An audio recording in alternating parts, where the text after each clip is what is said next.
ይላለው ጽድቅ ሲናፍቀኝ ጠላ እንዳልባል እባክህ ታረቀኝ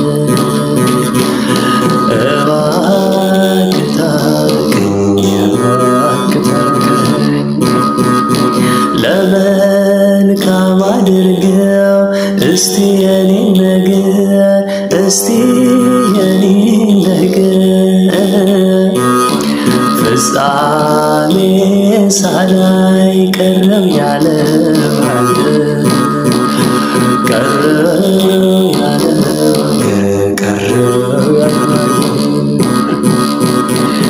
ቸሩ መድኃኒዓለም ሰው ገዛው አገርህን ዝምታህን አይተው ያለ መናገር